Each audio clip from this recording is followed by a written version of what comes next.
Saúdo a todos com a paz do Senhor. Vamos com nosso propósito, 150 salmos em 150 dias, e hoje vamos meditar no Salmo 34. Não perca a reflexão logo após a leitura do Salmo.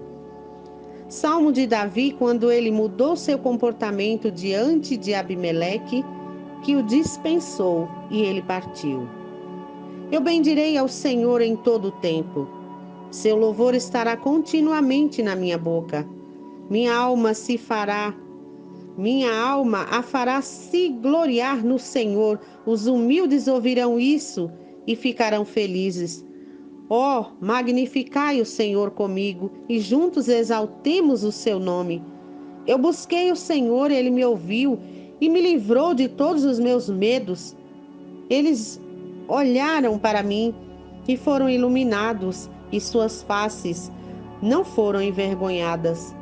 Este pobre homem clamou ao Senhor e o ouviu e salvou de todas as suas dificuldades. O anjo do Senhor acampa ao redor daqueles que o temem e o livra. Oh, provai e vede que o Senhor é bom. Abençoado é o homem que confia nele. Oh, temei o Senhor, vós seus santos, porque não há escassez para aqueles que o temem. Os leõezinhos carecem e sofrem de fome, mas aqueles que buscam o Senhor não terão falta de nenhuma coisa boa. Vinde, vós, crianças, escutai-me, ó vós, e vos ensinarei o temor do Senhor. Que homem é aquele que deseja a vida e ama os muitos dias para que possa ver o bem? Guarda a tua língua do mal e teus lábios de falar a malícia. Afasta-te do mal e faze o bem. Busca a paz e persegue-a. Os olhos do Senhor estão sobre os justos e os seus ouvidos estão abertos para o seu clamor. A face do Senhor é contra aqueles que fazem o mal, para cortar fora suas lembranças da terra. Os justos clamam e o Senhor ouve e os livra de todas as suas dificuldades.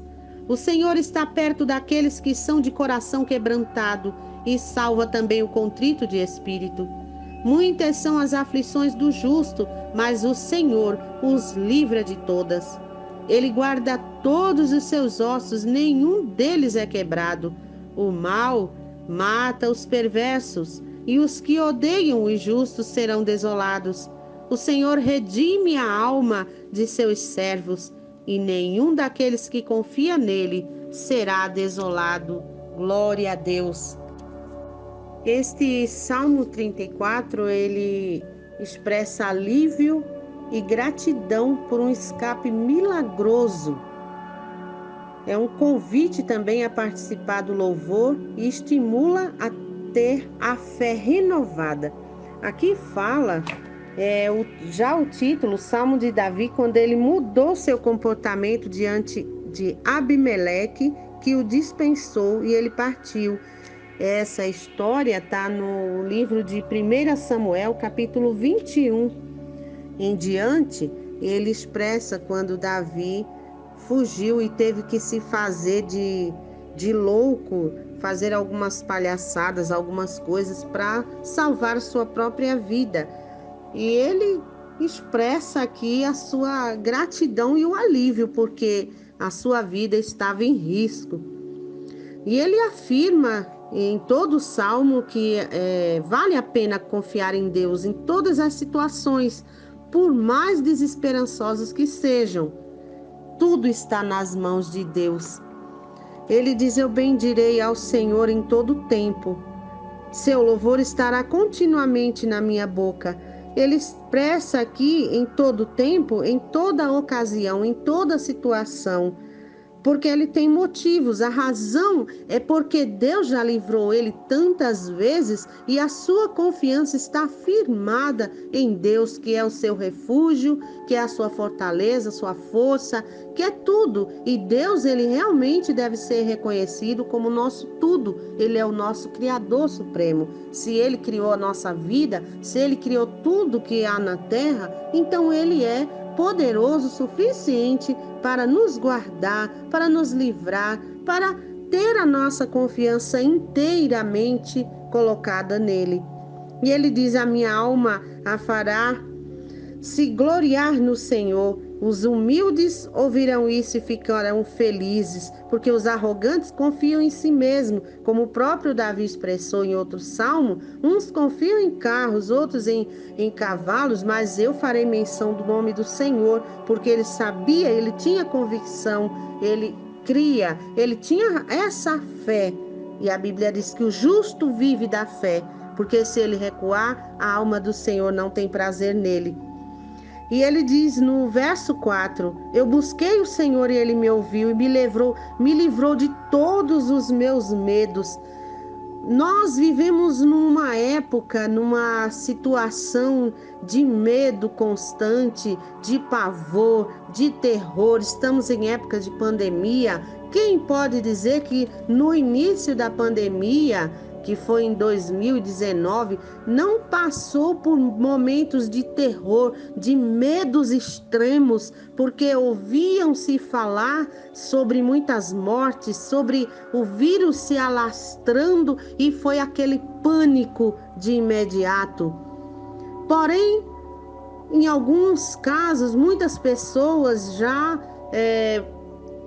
conseguiram superar esse medo, lidando com a situação a partir da limpeza, da higiene, do álcool em gel, das precauções, da máscara, o uso de máscara, né, que tornou-se parte do look de todo mundo, masculino e feminino, e já conseguem viver uma vida um pouco mais tranquila, mas algumas pessoas ainda hoje vivem no pânico, com esse medo excessivo, e a gente pode citar que a nossa confiança ela deve ser colocada em Deus acima de tudo. Claro que temos que fazer a nossa parte, aquilo que compete a nós, mas a situação no todo está nas mãos do Criador Supremo, porque para tudo tem um propósito e Ele está presente em toda a situação. No livro de Romanos, capítulo 5, verso 5, diz: a esperança não nos decepciona, porque Deus derramou seu amor em nossos corações, por meio do Espírito Santo que Ele nos concedeu. Então nós temos o Espírito Santo. Ele não nos deu espírito de covardia, espírito de medo, mas espírito de confiança. E é isso que nós buscamos, a confiança em Deus. E ele diz no verso 7: o anjo do Senhor acampa-se ao redor daqueles que o temem e os livra. Esse anjo do Senhor aqui representa o próprio Deus, que está com aquele que o teme, e ele sempre dá o livramento. Faz lembrar em Josué, no livro de Josué, capítulo 5, verso 14, diz que o príncipe do Senhor visitou a Josué quando foi para ele ir àquela peleja onde foram derrubadas as muralhas de Jericó, e ali apareceu-lhe o anjo, que é o príncipe. Ele perguntou: quem vem lá? É meu amigo? É dos meus, né? Ou é o inimigo? E ele se apresentou como sendo o príncipe do exército do Senhor. Era o próprio Deus dando as instruções a ele para que desse 7 voltas em volta da muralha e ali enviasse os sacerdotes com as trombetas, os levitas, né? E ali deram aquelas voltas de acordo com a ordem do Senhor, e as muralhas caíram e eles venceram a peleja, conquistaram a cidade, porque era a promessa de Deus. Então, quando Deus está no controle, nós devemos colocar a nossa confiança nele. E ele diz ainda no verso 8: provai e vede que o Senhor é bom, abençoado é o homem que confia nele. Porque todos nós já temos provado dos livramentos do Senhor. Quantas e quantas vezes clamamos e fomos ouvidos. E o salmista, da mesma forma, tinha clamado já várias vezes e sempre ele tinha a prova de que o Senhor é bom e está sempre no controle, está sempre nos dando livramento. e abençoado é o homem que confia nele. Todos nós, quando colocamos a nossa confiança em Deus, como disse em Romanos 5:5, a esperança não nos decepciona. Se colocamos a nossa confiança no homem ou em alguma máquina, em alguma coisa, podemos ser decepcionados, mas no Criador de todas as coisas, em nosso Deus, nosso Senhor, forte e poderoso, não somos decepcionados. E o 9 ele chama: ó, temei o Senhor, vós seus santos, porque não há escassez para aqueles que o temem. E você pode pensar, mas eu passei por momentos de escassez, ou estou passando por momentos de escassez, seja ela financeira, seja ela na saúde, seja lá o que estiver faltando nesse momento. Mas o salmista expressou no Salmo 23, e já passamos por ele disse: o Senhor é o meu pastor, de nada terei falta, ou não me faltará. Porque se lermos as traduções atuais, o Senhor é meu pastor e nada me faltará, temos a impressão de que Ele é obrigado a nos dar tudo o que pedimos, o que queremos, e não é assim. Segundo os escritos originais, o Senhor é o meu pastor, meu relacionamento, Ele é meu Pai, é meu pastor, é meu tudo. E não me faltará em situação alguma. Ele estará sempre comigo. Ou de nada terei falta, porque se eu tenho Ele comigo, é o importante, Ele me basta. Então essa é a definição correta do início do Salmo 23. Então, se nós tememos ao Senhor, ele diz aqui no verso 11, né?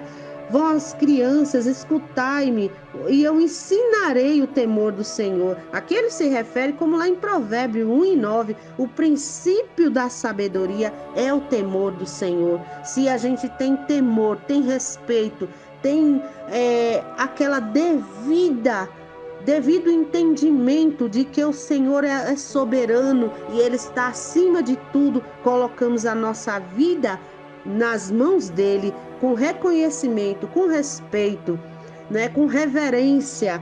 Assim, o temor do Senhor, a gente passa a obedecer às suas ordens, a seguir os seus ensinamentos, e assim temos a nossa paz, a nossa vida plena, concreta nele, porque tememos a ele. E o verso 13 diz: guarda a tua língua do mal e os teus lábios de falar a malícia. Afasta, o 14 diz: afasta-te do mal e faz o bem. Busca a paz e persegue-a, porque os olhos do Senhor estão sobre os justos e os seus ouvidos estão abertos para o seu clamor. A face do Senhor é contra aqueles que fazem o mal, para cortar fora suas lembranças da terra. Então, o que ele está dizendo aqui? Guarda a tua língua do mal. Guarda os teus lábios de falar malícia. Afasta-te do mal. Quando você vê o mal, se afaste dele. Faz o bem e busca a paz. Tem outro versículo lá no finalzinho da Bíblia que diz: enquanto estiverdes em vós, mantenha a paz com todos. Às vezes não é fácil manter uma relação de paz, mas enquanto estiver ao nosso alcance, fazer tudo para viver em paz com todos, principalmente com Deus, mas com o nosso próximo, porque se não tivermos uma boa relação com o próximo, não teremos boa relação com Deus. Precisamos perdoar, precisamos ser pacíficos, precisamos de paz, e essa paz só Deus nos dá através do seu Filho amado Jesus, que ele nos trouxe a paz. É o castigo que nos traz a paz, estava sobre ele. Então, paz não é ausência de conflito, é como a gente se sente no meio do conflito. Tá atribulado, tá preocupado, tá aflito, tá com medo, tá com pavor, tá sofrendo, mas coloca a tua confiança em Deus. Porque em Mateus, no capítulo 6 de Mateus, lá pelo verso 33, ele diz: buscai primeiro o reino de Deus e as demais coisas vos serão acrescentadas. O 34 diz: basta a cada dia o seu mal. De que me adianta ficar sofrendo pelo dia de amanhã se eu não tenho controle sobre ele? Eu não tenho controle sequer sobre o dia de hoje, mas eu posso ter a minha confiança em Deus, fazer o que me compete a fazer. O que é para mim fazer, eu preciso fazer. O que depende de mim, eu preciso fazer. Mas o que não depende de mim, eu entrego nas mãos de Deus, e o Senhor é poderoso para nos livrar, nos guardar, nos proteger, nos dar a resposta a que precisamos. Nem sempre é a que queremos, mas Ele sabe o que é melhor para nós. E o 18 diz: o Senhor está perto daqueles que são de coração quebrantado e salva também o contrito de espírito. Muitas são as aflições do justo, mas o Senhor os livra de todas.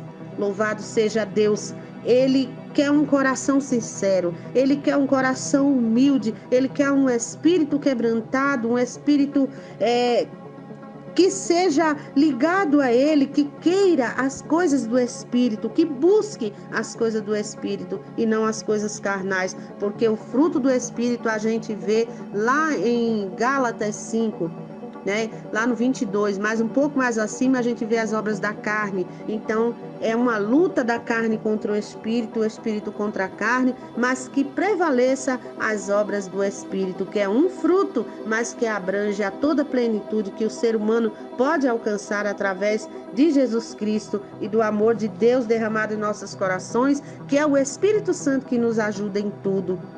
E ele diz: o Senhor redime a alma dos seus servos, e nenhum daqueles que confiam nele será abalado. Louvado seja Deus. Se você coloca a sua confiança em Deus, você não vai ser abalado. Então ore para que você supere todo esse medo, todo esse pavor, toda essa ansiedade, porque nos dias de hoje a ansiedade tem sido uma das maiores causas que tem trazido enfermidades, mas que a nossa ansiedade seja colocada diante de Deus, porque Ele tem cuidado de nós, porque Ele tem todo o poder, porque Ele vê tudo, porque Ele está em todo lugar e Ele está no controle da nossa vida. Que Deus nos abençoe. Um beijo no coração.